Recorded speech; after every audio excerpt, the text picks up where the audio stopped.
tell us about the uncommon voices. Yeah, Because tell us you're about- dead on where I want to go, but we'll never get back to who he is.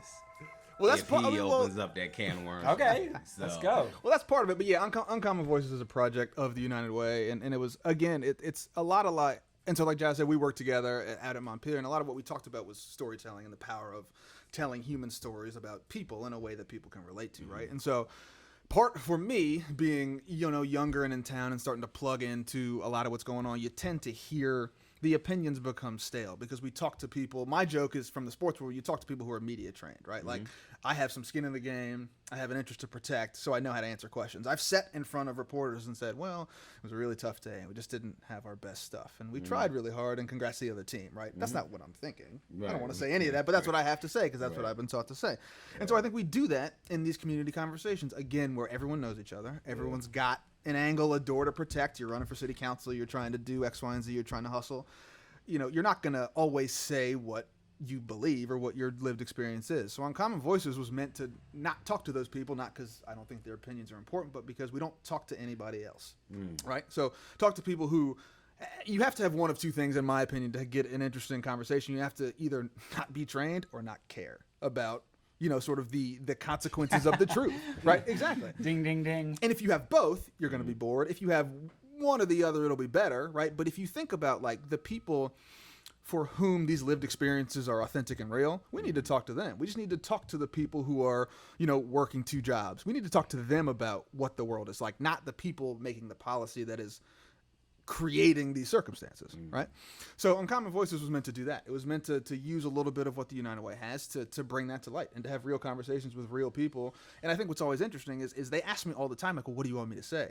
And I think what's been cool about this is that I'm not protecting a brand. I'm trying to hear your story, whatever that is, whatever your experience is like. I really have no skin in the game about, look, I like Charlottesville because I grew up here, but I'm not blind to what it is, And so I think part of that is letting people talk about what it is and what it is for you. And that'll be different than what it is for you and what it is for me, right? But we can't sort of hide behind this veneer of kind of like EVA and wineries forever. We got to let people talk about what the deal is. Is that show better than this show? Right now, no. Oh, okay. No, not now. When I get 'Cause it off of it, sounds when like I get off of similar. it, yes. So- When I leave this building, yes, All right. absolutely. I'm on your team until I don't have to be anymore. I love that. I love this guy already. This gonna be a good show. All right, now, because y'all two know each other, I need to interject a little bit of stuff, right? Working at Montpelier, right? For me, Razor's had- backyard. Yeah. It's your backyard. It is sometimes. Is it really? No. No, so it is. I'm from Orange County. So what it Orange isn't that big. true, right? So when it comes to places like Montpelier, when I met you, I wouldn't have known that you come from a biracial family by looking at you. The majority of the people, when you think, okay, he's mixed, they look a certain way. You look more like a black man, so to speak, right? So when you work at places like Montpelier, right, and you and Giles are friends, and does it ever come for either one of y'all to a point where, you know what? You used to own me. You used to own me. Or I used to own you. Yeah. You know what I'm saying? Or somebody in my family used to own you. Does those type of thoughts ever come into a place? Or when you start talking about the atrocities that possibly could have been done on the ground where you're standing at, the blood-soaked ground, under some of the bigger the tree, the more bodies I think hung from it, the more strange fruit hung from it, is the way my mind thinks when I go to those plantations, right? So I've watched and felt myself when black people go to like where the grave sites were supposedly been or where the houses were, right? And how we look at it. And then I've also stood back and look how people that are not black that, feel just as horrible about the situation as you do, but not know how you look at them. You know what I'm saying? So being two friends working together for years, Giles talks about you really highly, right? I'll tell you that right now. Pay for that privilege. That's on, that's on camera and off camera. has I'll tell you paid. that. That's right. That Venmo account is getting low. But when it comes to those types of things, getting back to my question, is it ever any tension between two friends when you're in a circumstance like that? When you're standing in history like that? The biracial conversation is interesting, and I'm very proud of that, and I think what's interesting about that, again, growing up and as you get older, you start to know your parents better, you know, and you have different conversations. And it was something that I think as a kid I never really asked about or thought about because it was just my reality. Yeah. I just, you know, I was that guy and that woman and they look how they look, but it was never a thing because I never knew anything else, you know. And my family is I have cousins who are full blood Korean. I have, like, my family was always diverse in that sense, so I never thought about the intricacies of race really, because Thanksgiving was like an Irish lady and a Korean person and me and mom and dad, and it's just what it was. But as you get older, you start to understand that like everybody's normal. And that's the thing though, right? Okay. My normal was always reset because it's just what it was. Okay. But then so here's the other part that kind of skews my perspective is that as I grew up playing sports, right? Okay. So I grew up as an athlete that played a very white sport. I played soccer and was pretty good at it. Played basketball and was good at it. So I just drifted in between these worlds. I would go to soccer practice with all my white friends and play soccer and be cool. I would go to basketball camp with all my black friends and play basketball and be cool. You know what I'm saying? I never really felt any of the tension, I think, because I think sports cut across most of that for me. You know, and at a young age, I never had to think about it, and I never really bothered with it because it wasn't a thing that was necessarily super primal to me, and didn't become that way, honestly, until I got older and out and sort of into a different world. Once sports was over, you start looking at the world differently because you lose that commonality between, you know, what you did with all the people that you grew up with. And I start to reflect on my experience, and that whole ProPublica report about elementary school in Charlottesville, I was that kid. I got bused from Jackson Via to Venable twice a week to go into this immersion program, right? Through high school, me, Stephen Walston, Cameron White, I can name you all the black kids who were in all of my classes. And we just kind of traveled together. Never really thought about it because it was just what it was. It's just how I went to school. You consider yourself black? I do. Okay. Yeah. That's something I want to bring up to y'all, but I want Giles to answer the question about being on Montpelier soil. Yeah, we got to get back to Montpelier. I will get to that too. I'm sure there's a lot to get into. We didn't talk too much about last week's show with Yolanda Harrell and entrepreneurship and what that meant and how far back that conversation went. But I also thought, remember when we gave Quentin the tour of the slavery exhibition? Yeah. And what he said when he came out? Vaguely. He said, white folks gonna love it. Oh, yeah. That's exactly what he said. That's right. Yep. So when we were, the slavery exhibition, Mere Distinction of Color at Montpelier is very honest, is very beautiful and powerful in many ways. But it was really incongruent out there at the time it went in. Like, it didn't match up with the story they were telling in the house. It was still how great James and Dolly were. A lot of cutlery. And then a lot of people were coming through, and we were trying to familiarize influencers and leaders about how powerful the story was downstairs because it could be surprising to walk into. And I think it was one of those moments where I thought, oh, wow, this guy's going to love this, right? And Q was like, well, Wes didn't want to come. Because he's like, I don't go to plantations. You can't get him out there. And Quentin was like, white folks gonna love it. And it was like a dagger because we had spent a year working with the Descendants community with, you know, doing a lot of hard stuff, a lot of hard stuff for a lot of people.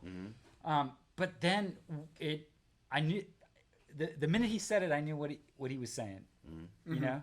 And I don't know if you know what your response was. Montpelier's wild, and again, it's one of those. I think there's a sort of an arc of my life that being in things, I don't reflect on them maybe as I should, and so I'm trying to do more of that as things are happening. But as I reflect on Montpelier now, the lens is very different, and I think the George Floyd thing tripped me out because after George Floyd was murdered, they put out this statement that was like, you know, it was just basically kind of like 4 white people got together and were like, we're sad about this unfortunate thing that happened. Yeah. And so, and I don't know, and I don't know if I told you this, I might have told you this, but I wrote an email to the entire Montpelier staff. I still had all the emails, all 200 people, and just blasted this thing out. And I was basically like, you guys had a chance, you blew it, the statement is weak, like you need to rewrite it, da-da-da-da.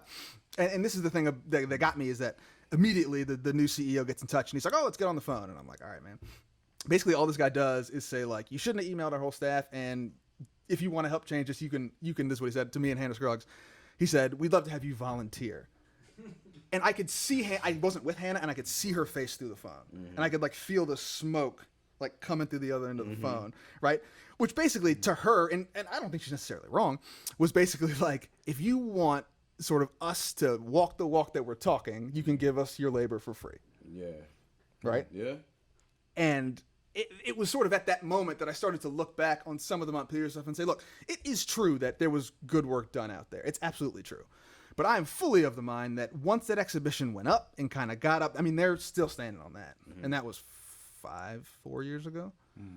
Like, we've both been going for a minute. This fight, a month ago or 2 months ago. With their own descendants, right? Right. Yeah. Well, and a board vote, and it went eventually the right way. It But did. James French had to go to the Washington Post scratch with and an claw. editorial and blow the roof off the thing. I don't know if you followed this, but it was about whether the descendants would have decision-making power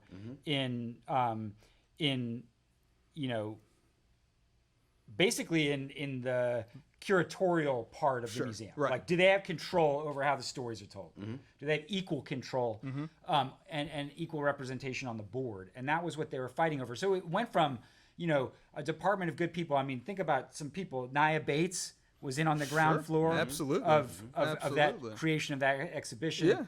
Yeah. Hannah Scruggs, Yeah.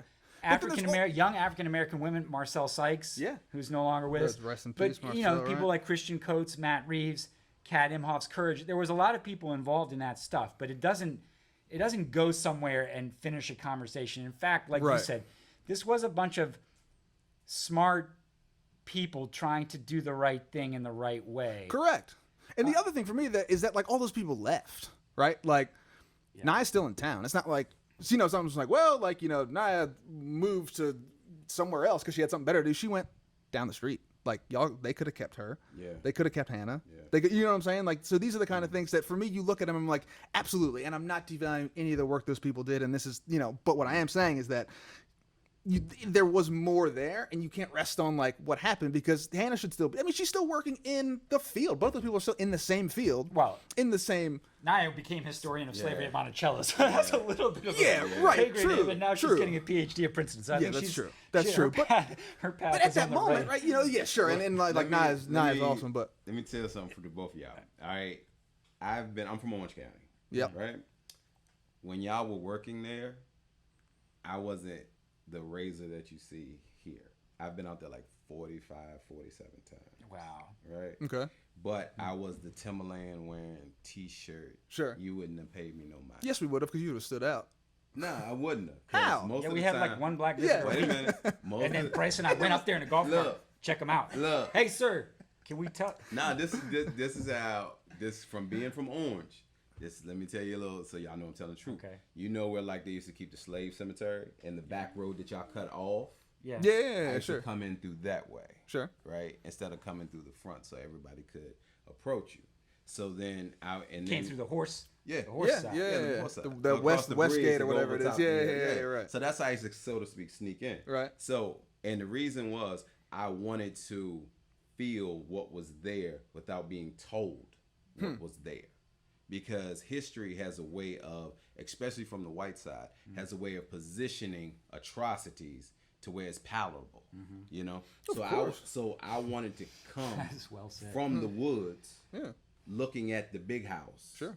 from that angle, not going back to my car. Yeah. You Well, you talk understand about what that I'm question of saying? storytelling, Oh, right? wait a So minute. who Let me owns that finish real story? quick. You know what I'm saying? Let me finish real quick. So when you're from Orange, you don't really learn about Montpelier. Really? No. I guess the Charlotte's the same way. I Yeah, remember you how I don't was taught really get Monticello, yeah. told about Montpelier. Yeah. What it is. You get told that's up there. You go up there when they have the horse races, Sure. so everybody can get drunk. Yeah. Do you You take know. like a school trip up there? As like We took one when President Bush came up there to sign something. Oh, yeah, That was the yeah. only time in my whole entire They're trying to school. do turnout, probably. Right, like yeah. a That was the only human time. American and flag they or had us something. all sitting right in one group together. You know what I'm saying? So that's how it was. So as I got older and I came back to the area from Northern Virginia, I constantly went there because it was almost like, even though I'm not a descendant, it's kind of where you come from. So Yeah, you yeah. want to know, what did I have to do to get to the point where I can drive up here in my car and Right. not be harassed? Right. Where I can be welcomed in. What am I looking at of all this stuff that's being built? So then y'all do the slave quarters. I mean, the slave museum. And then it's an immediate, from going upstairs to finding out he was into all type of sick sexual acts. And he was, you know what I'm saying? All you gotta do is walk around there and look at it and be a historian of art. My man was sick. And then walk down Y'all know I'm telling the truth. I'll say it. That's what, remember that place about don't care?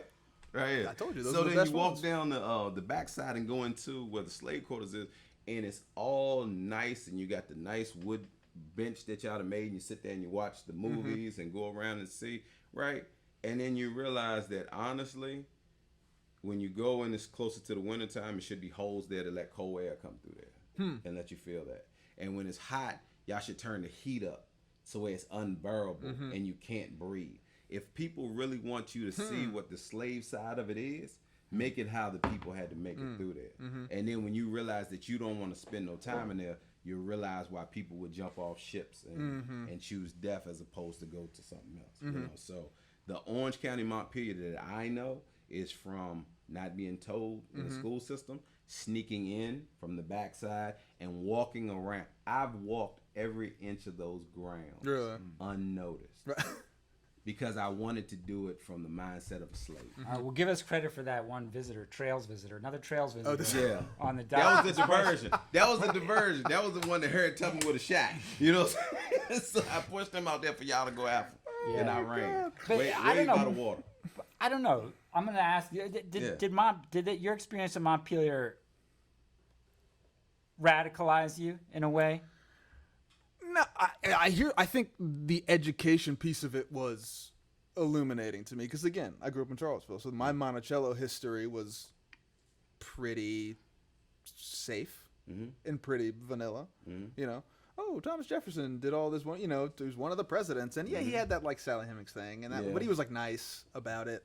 And then we moved on. Nice rapist. You know, that's what they're saying. They're like, Okay, he was fine. You know what I'm saying? Like, it was like, it wasn't great, but like, eh. And they, you know, they sort of gloss over that in like 8th and 9th grade, and then you kind of go on, you know, and you move on to sort of the rest of history, you know, and you don't really touch that in depth. Yeah.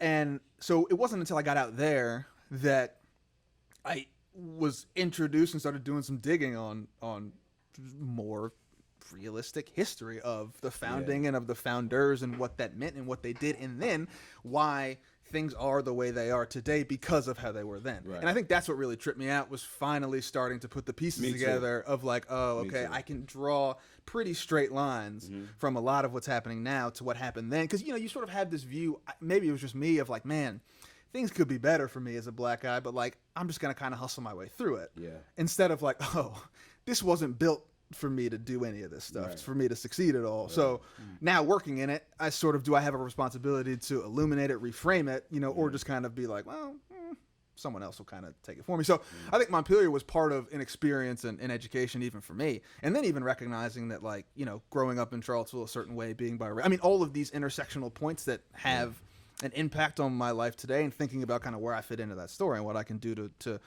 make a difference. So I guess the short answer is probably yes. It probably is, right? Because I think I was living in kind of an ignorance is bliss. I was pretty comfortable and smart enough. I got a decent degree, and I could be cool.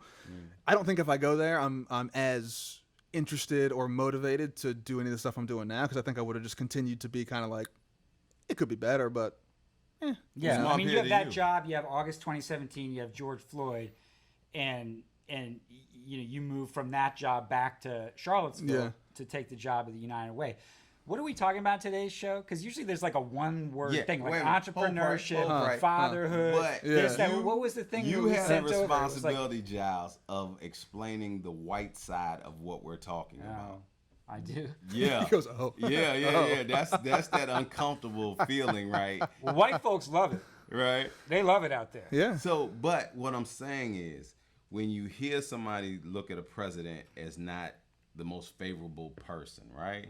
Or when you hear like that, there is, as well a job as y'all did in the slave quarters, there is no honor whatsoever in going down there and experiencing and listening to anything. To hear a recorded version of a slave talking to, there is nothing that you draw and say our strength.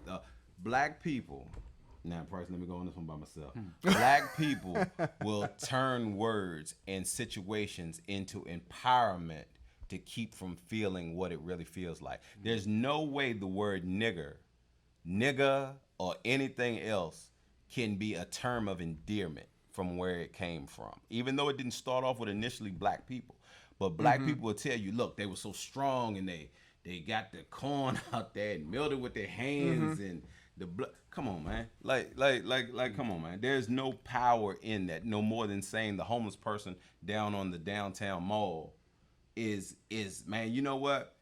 He can sleep on something tough. I know I can sleep on. Yeah. 15. Well, you talk about resilience, right, and all that shit, and it's like there's the argument of like why are we not trying to create circumstances where resilience isn't necessary, or where that level of resilience isn't necessary, instead of just being like, you think about that as you grow. And I don't know, you've had the talk, right, with your, you have to be twice as good to get half as much. You got to act a certain way around, Who'd you learn it from? Mom. Immediately, and my, curious. and it was very clear that it was not only a matter of progress, it was a matter of survival, right? It was like, this is how you don't end up getting shot by the people who are paid to protect you. This is how you make it to adulthood, right? It wasn't just kind of like, this is how you grow up and get a good job. It was like, this is how you stay alive. Yeah, so don't tell me how white people love it.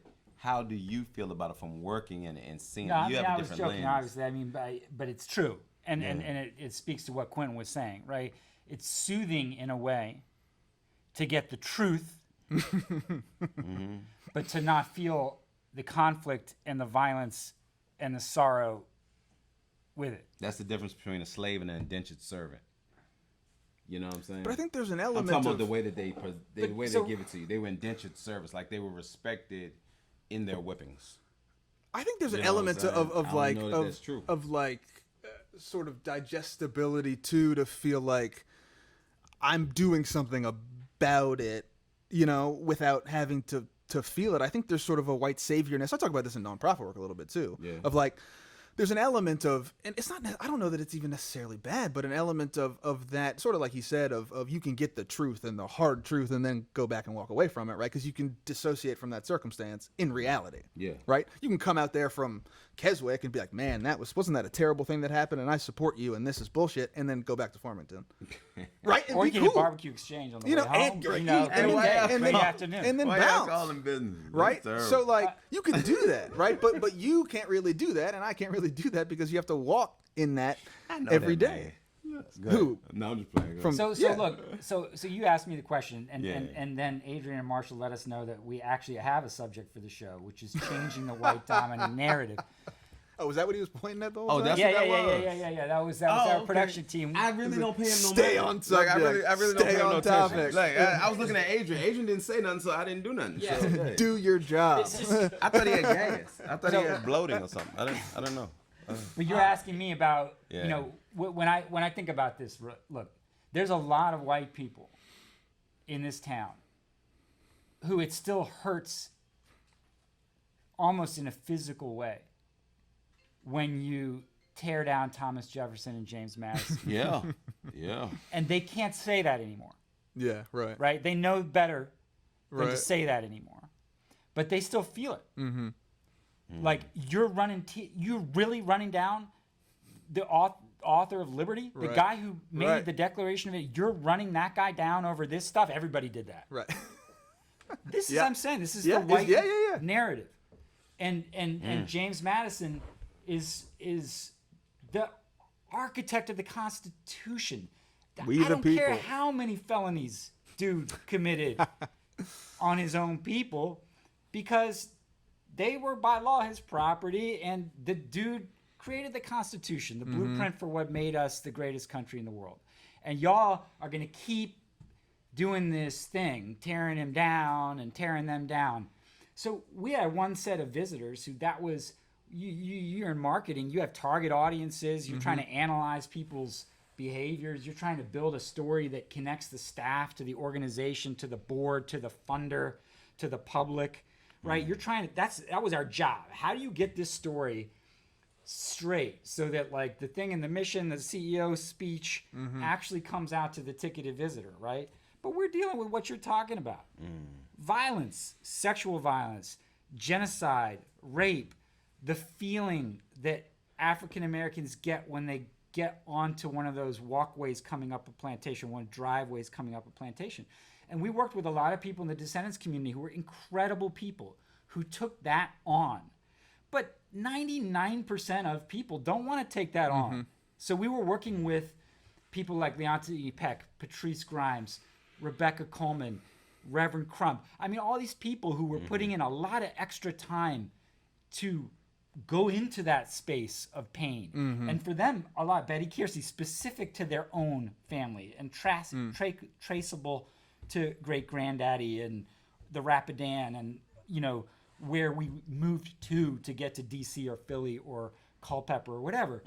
So you're experiencing their experience in the months going up to this thing and talking about it and bringing in all these people. And I remember, I think when Jamel Bowie, who he has made an incredible, in my opinion, shift in his op-eds over the last year, where he writes about history every day. Everything is about history. He takes one piece, he takes it back and he stitches it all the way to the beginning. He made that change somewhere in the last year and a half or so. Yeah, he said to me one time, he was talking about that Constitution thing, and he was like, you know what, man? He was like, politics and the Constitution is just a proxy for morality. It's nothing more than that. It's just a lens through which you operate as a human being. And that kind of stuck with me because I was like, man, we use all this about like laws and times and we politicize everything, but really it's just like how you rationalize your shit. Like this. Like that's it. Can you change things? No, we can't change things. We can't change constitutions. Correct. Well, of course you can change constitutions. In Europe, they change them every 3 years. Correct. In Italy, whatever. So, like, But it's not what they're built on, though. Like well, I mean, are we built on it though? I guess that would be the you know that's the white dominant narrative. The Declaration and the Constitution made us what we are. Right. We've lived out those values ever since. Yes, we fell short on slavery. Too bad. We fixed that in the 60s. That's right. And stopped crying about it. And then please stop killing our black people. And then here we are. But white, I don't know that how many people are still, even with the statues coming down, even with Charlottesville where it is, you know, do people in a town like this, that early American narrative is so outsized important, right? Like if you're in St. Louis, whatever, there's the Lewis and Clark Museum, but no one cares, right? In Charlottesville, people care. Williamsburg, people care. In Richmond, people care. Yeah, right? Everything they care started a here, lot. though. Right, and their family's wealth started right then Sure. too. Yep. If you're local. Yep. I mean, one of the things that came out that really changed me in the process, just of knowledge, and this is why I like what Jamel Bowie is doing with the op-eds, is like when we learned that the bulk of Virginia's wealth between 1808 and 1830, so between the abolition, international abolition of slavery, and Nat Turner's rebellion, between those two moments, Virginia made most of its money selling slaves, selling humans. So at the moment that Virginia became the wealthiest state in the Confederacy and then instigated, or at least went along with South Carolina in starting the Civil War, Virginia was making all of that money and concentrating its capital by selling its human beings south to New Orleans. Right. And so the financial wealth of Virginia, people want to say tobacco. No. That was it was gone 100 years earlier. Right. It wasn't tobacco. It wasn't land. It was its humans.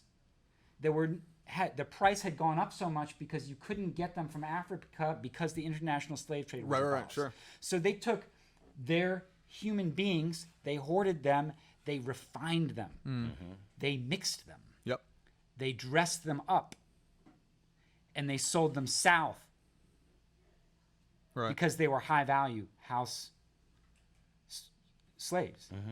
And that is some evilness that we are soaking in and swimming in out there, right? So to your point, you know, we had to act like it was a tourist destination. That was our job. But there was moments you walking around where you felt some crazy stuff out there. And the periwinkle at the enslaved cemetery, that place, that little corner where you can see where the old house was, where the new house was, and where the people buried their own. Yeah, it's very hard to like get all light. Yeah. Yeah. Well, the thing for me that's crazy too is that like having to do that job out there, and I was young, I was 28, 29, 30. I He had no business working out there. Price didn't. He was unqualified. I mean, nobody would hire a guy like that. And so that's, well, here's the thing. Here's what trips me out is that I often sat there and thought like, want to be here, but I think that if I do a good job here, I can get to where I'm in the rooms I need to get in to then start to do what I really want to do. Yeah. Right. Yeah. And there's an element of just sort of like mental energy that like, you know, I go in there. I mean, I got called boy in a board meeting one time and almost lost my mind. Right. But I'm sitting there thinking, I'm like, how did you look, not to cut you off, I have to, now we're starting to go into where my mind was before we got here, right? How did you decide to accept the black side of you so much? Because sure. And let me tell you where this comes from. It was a young kid I was cutting. His family, like a lot of parents bring their kids to me to mentor them and stuff, right? So this one kid, his dad walked outside. He said, "Can I talk to you real quick?" And I said, "Yeah." He said, "Dad wants me to be the strong black man, but I'm not. Why should I have to give up my mom's side of the family because my dad wants me to be him or you?" Right? So I'm looking at it, and we talking about 13 years old, right? Wow. So then I'm realizing, like, where I live at now in Green, that a lot of the mixed kids don't accept the black side of them because the dad might not actually be there, or even if the dad It's is just harder. Right. So if you listen to you talk, like, you know, I heard great things about your dad, who he was, how respected he was, right? So why wouldn't you as a boy want to follow the footsteps of your dad? Is it because you look more black? Sure. Or is it just because your mom was that strong of an African American mother? You know what I'm saying? Well, like, it's both. I mean, this nothing I would be able to understand. Yeah. So well, I have to. it's both, man. And my mom's a powerhouse, and as is my grandmother, and I was, but I think that I remember growing up being too. I think part of it was understanding kind of the relative nature of identity, and not to be too ethereal, but like, we have created a narrative where being black means a thing. It means you have to have a certain amount of something, right? Athleticism or poverty, or, you know, you can't have both your parents around, or you have to listen to a certain music or dress a certain way. You know what really did it for me? I'm going to be dead honest. You know what did it for me? Was early Pharrell and Kanye West. You know why? Because I'd never seen black dudes dress like that. I'd never seen Pharrell, who kind of looks like me complexion-wise, like move like that and talk like that, right? Because I grew up early 2000s, late 90s, hip-hop culture, right? Saint Lunatics and 50 Cent, and like that was kind of the culture that I was brought up in, which was all kind of, you know what I'm talking about, it was like Hustling and G-Unit and Lloyd Banks, and you know what I'm saying? So that was my perception of like, oh, if I'm gonna be black, I have to do the black stuff, right? But then I kind of got older, and I was that like, sounds crazy to me. And I was like, you know what I'm saying? Just for a black person, man, you know, I got that. You know, I gotta give me a pistol and shoot somebody. Kind you know of what I'm though, saying? you know what I'm saying? Like, this is, I was think that of being, if I'm gonna be cool, I gotta do this, right? Or if I want the girls, I got to do this. Not if if you're I gonna got to be down. be black. But I gonna was be moving in this respected, you're gonna world be where I was down. too black to be white, and I don't look white, and in the summer I get dark, so I can't, like, I'm not white, and whether or not you say it or not, I know that, right? Like, I don't I'm not enjoy the shit that you like. I don't really understand. It's not like watching Wonder Years. I don't really know what that's all about. You know what I'm saying? But I'm also Martial lessons from Wonder Yeah, Years, you man. just, your camera will never be back over there again. I just got cut off. My mic's not even on anymore. But I'm also too white to be black. I grew up in the suburbs, right? You know, and what we call traditional black experience, right? I grew up in the suburbs. I like, you know, a very stable middle class upbringing. There was none of that kind of typical that I was hearing from like the cultural inputs that I had, be it music or media or whatever, right? So you look at music and media in those age, and it was always like, you know, well, there's a black kid who's got to like, you know, hustle, or he's still working, or his parents aren't around, or like I grew up comfortable, man, and like that's real, you know. And so in thinking about that, I couldn't go one way because I was never enough of one thing to be the other thing. So I think that actually helped. Where I was just like, I just got to keep Being going. me. I just got to figure out who I am. I got to figure out what I'm going to do. Why has society not saying that the mixed population aren't comfortable with just, this is who we are? Why do I have to choose? And I don't think that's fair. Like now that I'm older, I never looked at it like that way when I was younger. Like, so when you talk and your shirt that you have on, and you know what I'm saying? Like, I'm sitting here like, okay, he has two parents. His dad is the white male, but he gravitated to the black side of things. That's how I met you. You know what I'm saying? Through very powerful African-American men. So it's just always, it's just always one of those things where I see children that have come from a mixed family, and a lot of times, if the dad isn't black, they'll gravitate. I think part of it's reflexive. I think I learned as I grew up, I tell you what, when I was 18, I got my first tattoos. I got my ears pierced. And I remember that moment and my mom is just like stoic, and but it was the first time I'd seen like fear from her, you know? And I think it was her sort of understanding, regardless of who I am and all the stuff that we associate with being, I am a very palatable black guy. I've got a great degree. I'm well spoken. You know, sound like Daniel, right? You know what Daniel said? Oh, absolutely. Daniel Faley's a great example of this too. And we joke about that, right?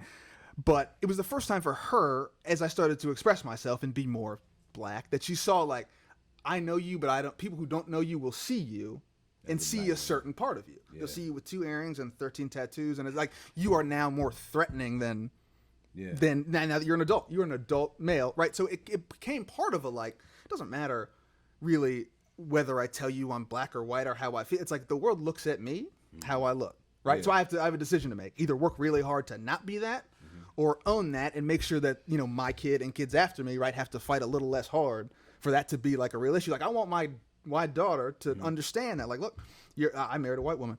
Dad's black. Your mom's white, right? And you look how you look, right? And there are certain things that will come with that.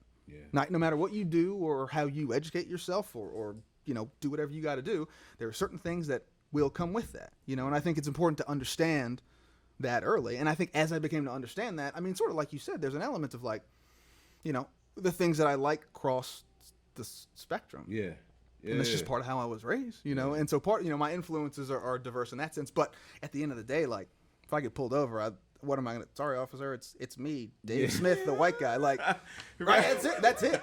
You know what I'm saying? Like, no, reflexively, I am what I am. You know, like, right? I'm in the car. I'm one of those cool black guys. Like, you know, it's just what it is. You look like, you know, like an ordinary black guy. There's things you could do to change it. Like, say, if you cut off all your facial hair. You know what I'm saying? There's things that you could look wear like. more sweater vests or something. Yeah. What does he have mixed in him? You know what I'm saying? It's not black, but what does he have mixed in him? So it's just like, because to be, I love who I am. Absolutely. I love the strength that I have. But if I was mixed in today's society, I wonder if I would want that target painted on my back that I can never get off. I think part of it is it's all this intersectionality argument too, right? Because it's like, you know, there is an here we go again with the PhD. There is a part of it. He gonna white in a minute. There's a part of it, right? Well, and look, I came out of Wayne Mary. I went to the whitest school either way on us. On planet Earth. You know what I'm saying? Playing soccer. It's a weird locker room experience. It's a whole kind of thing. But you're right. You are right about that. But I think that part of working at Montpelier and part of what I'm doing now, and I think part of like that weird thing of having a kid is you start to think of like, I think I could ignore it. I don't think I could live with myself though.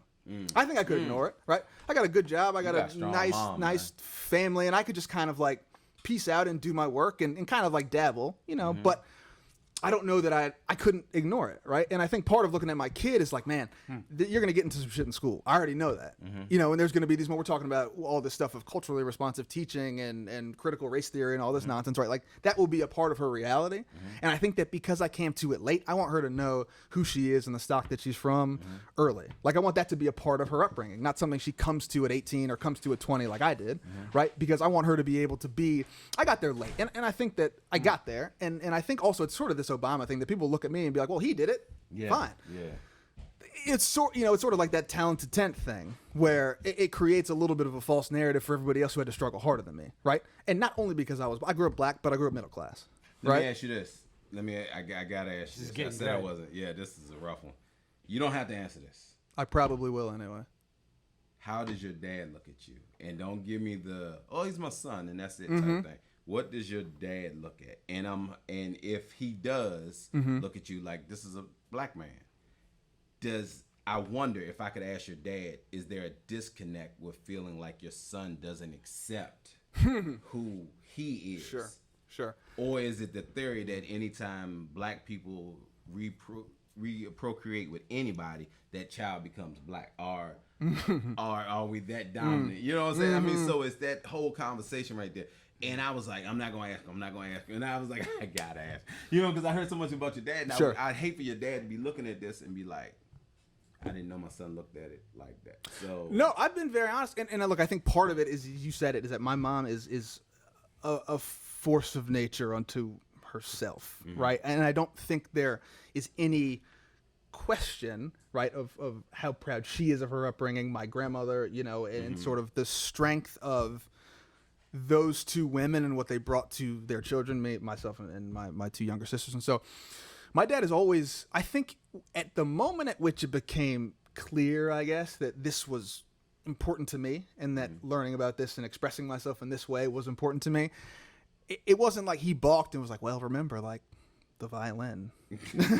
You know, it was just really all about, you know, I think helping. He changed his voice, man. Like he will literally, you know, I mean, helping me come of age in an era that is fraught for black people and black men to a certain degree. Yeah. And I think that it was. This sounds trite and it sounds stupid, but it was more important to him that I, you know, sort of do things steadfastly that are important to me, you know, and he did a good job, I think, of, as I became an adult, basically saying, look, I raised you with a certain moral compass. Okay. So he never thought about your safety. Yeah, he did. But again, I tell you what I think is really sort of thoughtful of him is that he never interjected himself into those conversations in that way because it just feels different. Black men do it. Black men that have kids by white women try to make their son know that you're a strong black man. Like I think so, but I think it's also a little bit of a preservation of culture. I think that Dad, I remember one time having a conversation, he told me, he was like, look, you know, I will teach you how to be a man, right? And all the things that come with that, right? And sort of my version of that, which is, you know, sort of a strength of character and conviction, things like that. I don't know anything about being a black guy. I don't know anything about being a black guy today. I don't know what you feel like when you get stopped by the police. I don't know what you feel like walking down the street by yourself at night, right? So there's a part of it where you've had this sort of cross-dimensional thing of like a black woman and a white man and some of the man stuff, right? I am my father's son. And anybody who knows me and knows him will tell you I'm my father's son, right? I walk like him, I sort of talk like him, but I think like my mom, right? And so there's a part of me that was bred by my mother, right, who grew up as a black woman in a black family in a black world, right, that is very strong in me too. And so I think they, I mean, almost, and maybe by hook or by crook, maybe it was intentional, maybe not, sort of took turns, you know, just sort of putting the pieces together. You know, what's it like with your sisters? What's the conversation between you and your sisters? The girls, yeah, Do they look two like you girls, too? yeah, almost identically. Okay. Yeah. Same kind of thing, you know. But again, our education was very, I guess you would say it was white. We went to all AP. We went to public school, but AP this, AP that, blah, blah, blah, blah, and sort of. So we were framed in a way by that world. And I think that the three of us have. Wait a minute. You're saying AP growing up white, so because it was education on a high level, that was considered white? Well, look who's in all my classes. Yeah, that's all of the our way classes. the schools here have worked up until very recently, right? Is that like when you get to That's public high crazy. school, Oh, all the yeah. white kids are in all AP classes, and maybe there's 3 or 4 Tops. black kids in that same cohort, Yeah, and they but all go why to the would- same stuff together. Why would being smart be considered white? Wow. Well, it's not That's a even whole being. other- Well, yeah, right. Yeah, I mean that's a whole different thing. But it's just who was in those classes. It's who was in that track. Like I told you, I got bused to a different elementary school. But that don't make basketball black because everybody on the court is. I know. Well, it does. Well, crazy. it does kind So of though. that's- Yeah, kind of. Right. Like That's that. coming back to the whiteness That's side. crazy though. That I mean, I'm hearing it, and maybe because I respect y'all two so much, hearing y'all say it as fluently as y'all are saying it is blowing me. But with all the things that African Americans created, y'all worked in Montpelier. Y'all know how many things. Y'all worked in Monticello. Y'all know how many things was created they might not have got credit for. So to look at education as being white because they put 2 initials in front of it is crazy to me. Yeah, but think about when people Egypt say was you're in well. Africa. People say you're well spoken. Yeah. Why? Right. The proxy for intelligence and for fluency is whiteness. So the closer I talk to how he sounds, the more well spoken I am. Right. And the smarter the world perceives you to be. Correct. Right. Like well spoken is not a Gotcha. well spoken is not a compliment. It's It is how a you compliment. learn It's not a whiteness. It's how compliment. you Right. learn Like whiteness. That makes sense. That why makes would you be perfect sense. surprised that I talk like a human being? Right. Because I look like I do. People don't come up to him and they're like, wow, that Giles Morris, he's really well spoken. Yeah, they You do know? that He's with me and quite my kids. eloquent. Your Right. kids are so Like, nice. oh, They're he's so sitting there polite. He's well well spoken. Yeah, Right. yeah, Why? yeah, I go through that. Because they Yeah. expect you and people that look like you and people that look like me to come out with some other shit. Right. So Yeah. part of it is that. I love this dude. Right? And so that was my education, though, was through those experiences, and the girls as well, was we just rolled in this cohort of white kids, right? And we learned, and we did these AP classes of physics and all this immersion. So we came out with that worldview. And I think part of our adulthood, and the girls are 24 and 28, I think 29, has been a little bit of pushing back against that and trying to understand more of the why to the what. How did black people Right. treat you? Great. Because you talked. You know what I'm saying? Because you spoke a certain way. Fine. We got an audience question. Oh, cool. Curiosity and staying open to conversation. Where do you learn this? What keeps it open? Emerging personality, institution. Talking open. Talking open. Don't have no cut cards. Just say it. Let it rip. You know what I'm saying? Let it offend. Let it enlighten. Yeah. That's my way. You know. Now it's like pulling teeth though. Yeah. Because you can. I mean, you can. Like I can say something and you be like, and then I say the same thing and Giles turn red. You know what I'm saying? So Giles has a button over here. I can hit sometimes. You know what I'm saying? So. Why don't you read the question so everybody? Oh, you got more than one? Well, no, there's just one right here. You know what? Talking about Wait a curiosity. minute, no, he got two educators as parents. You go ahead You and read the question. quote. Well, he moved. Did he move the screen? I again? told you he was gonna do that, didn't I? Are you gonna read this like white or black? Both. You'll hear a distinct bilingual. switch in the middle. I But gotta hold on, see what is this. that Key and Peele skit? Have you seen that Key and Peele skit where he's pretending to be the president? Like, first of all, have you seen that Obama clip of him like Where he's always on the backside? No, where he's just like dapping up the USA players. Oh, And he then like he changes handshakes it Kevin up. Love Yeah, and like yeah. dapped up Kevin Durant. Yeah, Like yeah, that yeah, is yeah. a great metaphor for just like how that works. It's just, and I think we talk about code switching. I'll get to this question in a second. But that's another thing too that I think is important is that I think that's part of the identity thing. Is that growing up, I would code switch my ass off. I would know how to act when I went into AP history, and there was a certain version of me, and I would know how to act when I went to the courts to play ball. Like I there was learned a from people different, like you. there was a different way of fitting in, and I think when you're young, it's so important to fit in. And I think that when you're, especially coming of age and going through all the things that young people go through, it's important to fit in. And so you lose a little bit of your identity trying to fit in. Because I remember that. I remember going to these classes and talking to the white kids about X, Y, Z, and we're talking about history and all these other things, and then going to play basketball and just going to the court and just being a different way. And it just felt to me like I had to do that to be a part of the deal. And I don't think those beams really crossed until I was much, much, much older. I learned the code switch from people like mixed kids like you. I couldn't learn. They're good at it. I couldn't learn the code switch from a guy like Quentin that looks like me. And he doesn't. You know what I'm saying? No, I'm just saying. Yeah, Like yeah. a person who's educated and well spoken and Yep. like Quentin. I couldn't learn to be in those rooms like Quentin because you could always see where people would group you together, and then they're watching, and then that can turn into fear before you know it. Easily. Right. Easily. So but I learned the code switch and be in rooms with Giles from people. Well, that's like the thing you. about Q is that he doesn't, and his strength comes from. And it's an interesting question because, like, is it better or worse? I don't have the answer because his strength comes from not doing it. Yeah. Like that dude is 100% who he is all the Yeah. time, everywhere. Yeah. And you ask the question, man, does that hurt him or help him? And historically, does that hamstring him as sort of a businessman or not? I don't know the answer to that. You know what I'm saying? But I think about that sometimes too. Like, man, if I turn up how I am all the time to everywhere, I don't know that I think that as the Montpelier thing evolved, I became more of that, and I think that's why I eventually First you stopped wearing socks, shoved out. and then the next thing, it was taking over this place. And It's I think that's part of it, right? Yeah. And there's like, you could feel some of the tension of like, me being more vocal in these board meetings about certain things and me feeling some kind of way about some stuff. And all of a sudden people are like, oh, this isn't like the calm, William married black guy we hired. This is like a kind of a different version that's now starting to threaten this quo a little bit. And we don't really love that. Chief Brackney. So, All right. What's the question again? oh yeah, just make okay. your All own right, questions up, all right. I'll it's read just this. a I'll read mod. this. I want to see him typing code over here. switch, Yeah. You know what I'm saying? But okay, so the question, talking about curiosity and staying open to conversation, where do you relearn this, and what keeps it open and emerging personally and in This is institutions? an essay question. That is a SAT question. I mean, for me, it's education, and it's also, like you said, man, it's having. I think it's important to have people in your orbit who you can do this with. You know what I'm saying? Because it is hard. I mean, it's hard to do at Came work. Bob Aren't you It's- guys sick of talking about it all the time? I love With that your- question. No, man, No. because it's so.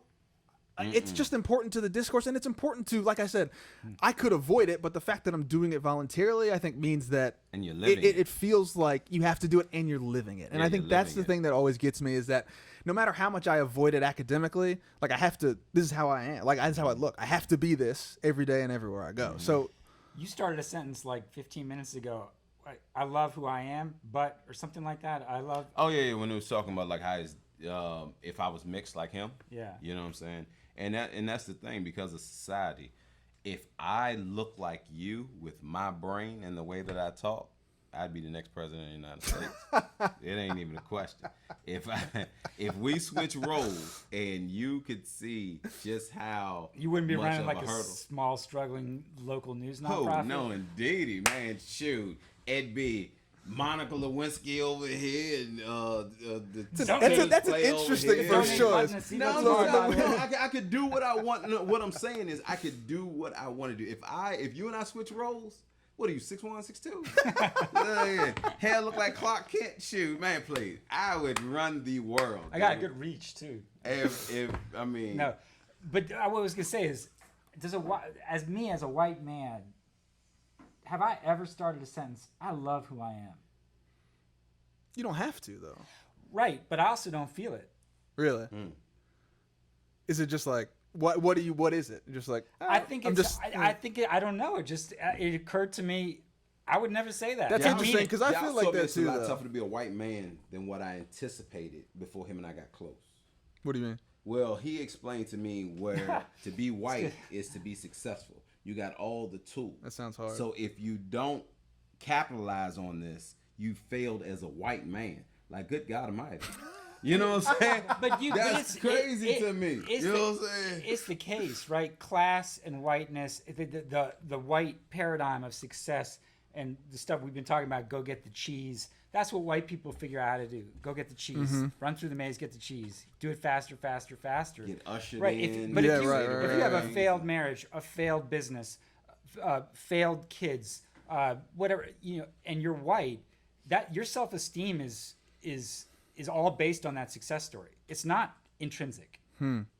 I can do everything that you just said. As long as I go to work every day, somebody will say, "Oh, he's a good man. He work every day." The bar is very low. The bar is very low. Everything that you said that would be catastrophic, I could be that and get locked up and be forgotten about in less than a week. But also to the point of answering the question of like, do you get sick of doing this, or as white people should we, why do people stay out of these conversations? And I think, and then why do they get into them? And for me, part of the why do they get into them is that there is a deep sorrow, and real true question in the hearts of white Americans. And a lot of times they don't have to resolve it. They don't try to resolve it. And their whole world becomes about protecting themselves from having to resolve it. Right. If you're already off of that reservation, you got to find something to believe in yourself, in the midst of knowing this. Question 4 has got to be his final thought. What is that? Yeah, I mean, so How do you do that?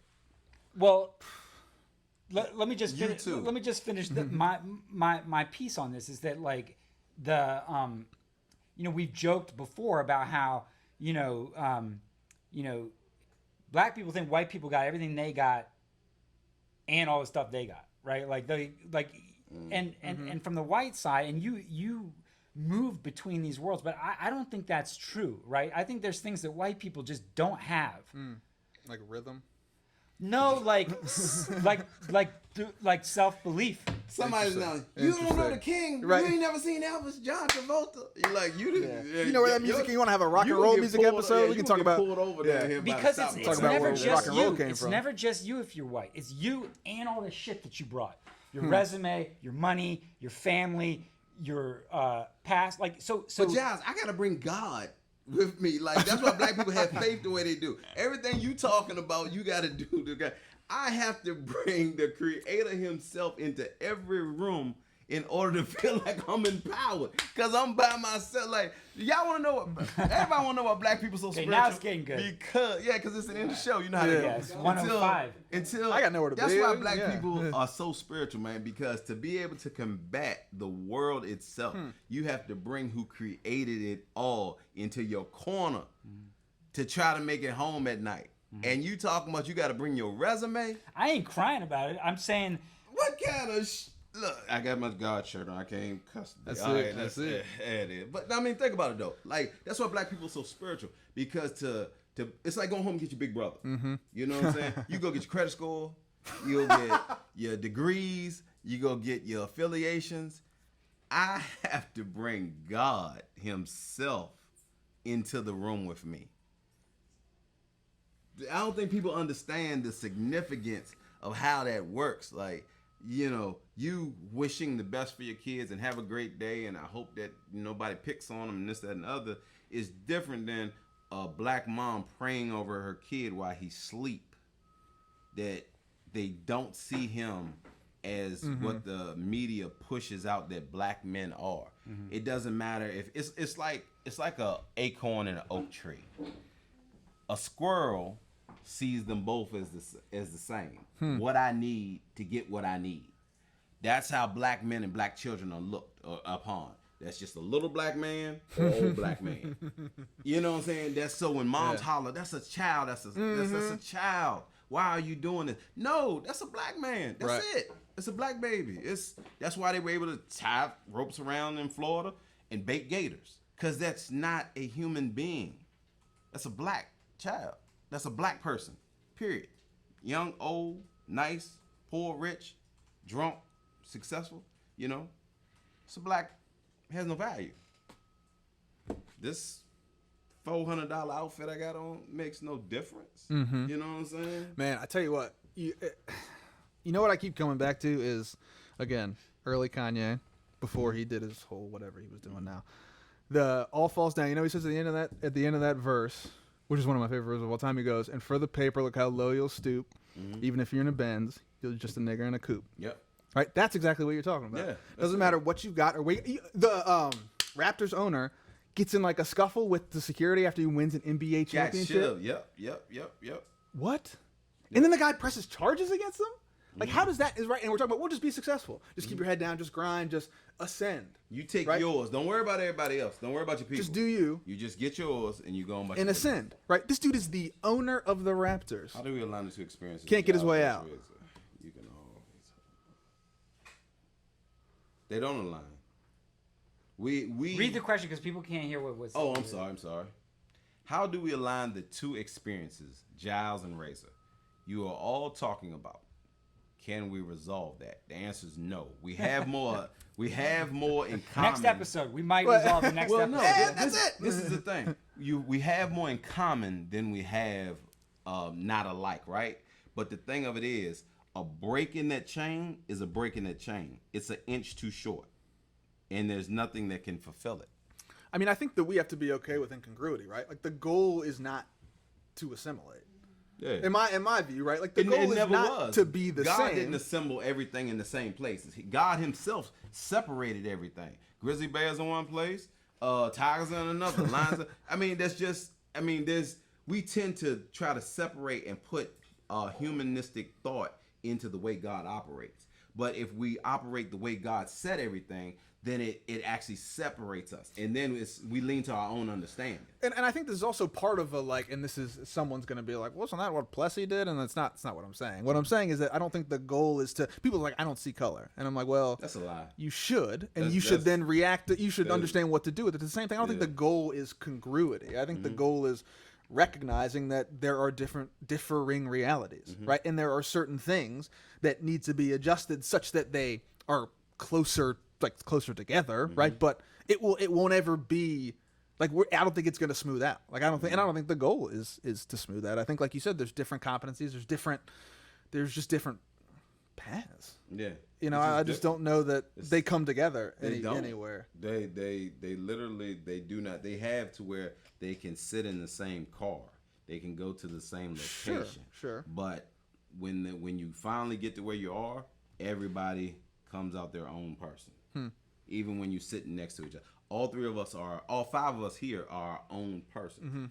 That whole I don't see color thing. I can take 15 kids of any race other than black, let them ride their bicycles up the road, and then take 15 black kids, let them ride up the road, and watch the amount of attention that they get. Oh, yeah. Because 15. So yeah, That's a no. lot. I want to say that number because you can override. There's a gang in my neighborhood. 3 and 5. Yeah. You can't override 15. That's a whole thing. Yeah, absolutely. Something's going on. Yeah, Something's going on down the street. You can take 15 UVA college grads, first year students, anything you want, and have them stand at the corner right down here in a big assembly. And you can take 15 of the most prominent HBCU people and put them right across the street, and I guarantee they won't get the same reaction. But don't nobody want to say that. You know what I'm saying? So. But that's the truth of it, right? And I think that a lot of it is once you've broken through some of the tangible barriers of race, right? When we talk about the Civil Rights Act and a lot of the things that were visible, right? When we talk about equality, and then we get to Obama and we say, man, it doesn't get bigger than that. Yeah. Right? But I think all that What's does the ratio? is 1 to 50, 1 to 48? 45 or something. Yeah, but it papers over some of the 46. other stuff that you're talking about, right? 46. Some of all the other stuff. And that shit's learned. And that's what is crazy to me about the way that we do some of the education is that by the time we're trying to sort of re-educate white adults, right? And we're doing all this stuff too late. We're doing all this stuff like, let's have these complex conversations about race. You guy from white neighborhood with white perspective. And we're like confused why he doesn't get it. Because we're like, you've lived your entire life looking at the world a certain way. So like, I can't even trip off of you not your success. understanding what's going on because why would you? Yeah. Right? But then we're saying, well, how dare we present this to children in school? They're too young for that. Yeah. Well, you can't do both. Right? You can't both be too young and then subsequently too old. Yeah. So like pick a number, right? Pick a side. And if you really want to solve the problem, you have to be brave enough at an institutional level or at a political level to do that. Well, we can't do that to our kids. Like, why would we talk to our kids about race? That's sad and ooh, right? Because like my kid has to live it. Yeah. My kid has to walk in there as a black girl into that school. Yeah. Right. So like, I can't afford to have you be comfortable because that's my baby going into that school. Period. You know, and so that's sort of that is, I think, what you were talking about of like, that's my like radicalizing principles. Like from what I know to what I understand the world to be, from what I understand how it works, I can't let my child walk If into that Christ school was your without son, what would you want him to be? What would I want him to be? Yeah, would you want him to be a Taller, black man I or would think. you want him to be? What would you? I mean, think about it though. Like I know your heart. Like you're my man. No, I would. right? I kept But- him in Europe. Don't come back until you get on a professional team. I want to Bundesliga tickets every weekend. that's right. Yeah. Yeah, but I mean, think about it. I know how much you love your kids. Like it terrified you for your kid going off to school. You love your kids. So to have a son who's accomplished as he is, who's the star in sports, who's intelligent, who's your sister's younger than you, right? Younger, yeah. So you have to train him to take care of your baby girls. And he tells you he's so, for lack of a better way of putting it, he disassociates you and gravitates to his mom's side, and this is who he represents. But he's everything that a son you would want your son to be, except for. I love my Identify son. What are you as a- talking about? That's what I'm saying. My Like, son would you? no, listen. Would you? Can I You just know say? what I'm saying? I Like wanna that. say- That would be a difficult. I don't know that I could tell my son like. I want what to say would- something about I don't know. the parent's perspective in parenthood, and Yeah. I'm just like coming from the heart, from a kind of a raw place. A friend of mine just lost his 17-year-old son. Mm-hmm. White guy, white son, had everything going for him. His life is over at 17. Mm-hmm.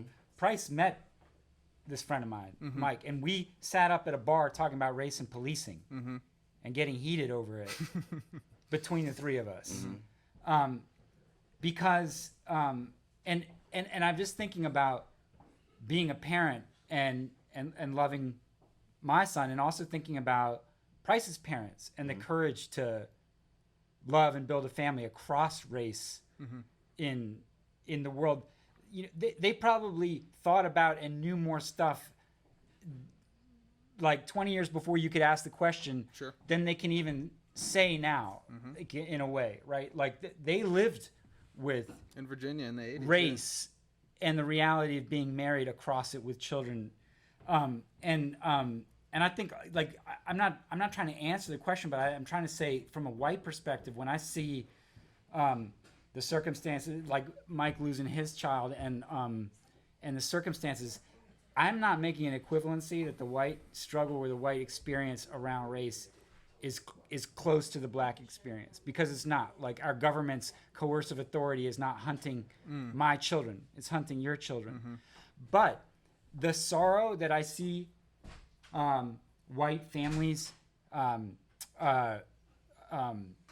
seep in, the secrecy that we were talking about with Daniel, that he witnessed in the white side of the family he's part of, those are poisons that kill people also. And they also stunt people from living real lives.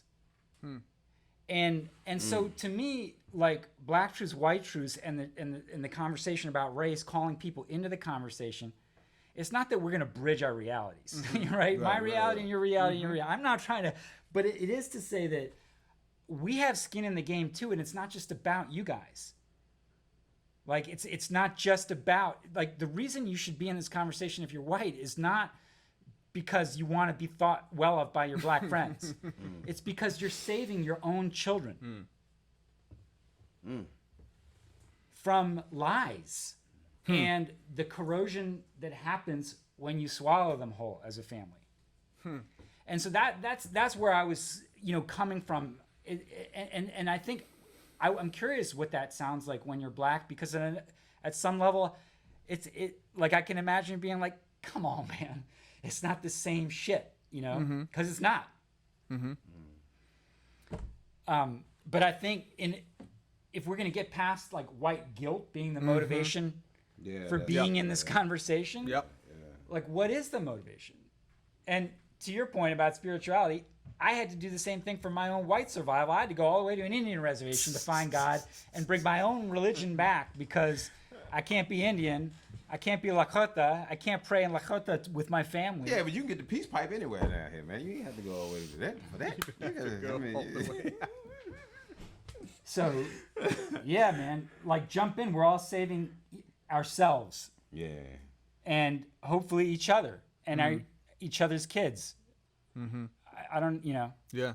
That's a good way to end the show right there, man. Like, because we could go on 3 hours about this, and people are going to look at this on YouTube. But I mean, that was good. It's not on YouTube yet. Oh yeah. That's the thing. He still got 5 shows to catch up. Yeah. Hold on, I want to switch to my face so they could. Yeah, can give us there the you go. go. Yeah. That's a good. That's a good. Like, That's a good good night, Johnny. The Tonight Show. Yeah, that's right. That's him. Yep. Mike's Hey, off. get off me. Get off me. Okay, Hold okay. on. Yeah, don't It's like a tearjerker. This show turned into a tearjerker. No, that's what Come that's on, what the man. whole Black Truth, White Truth is, man.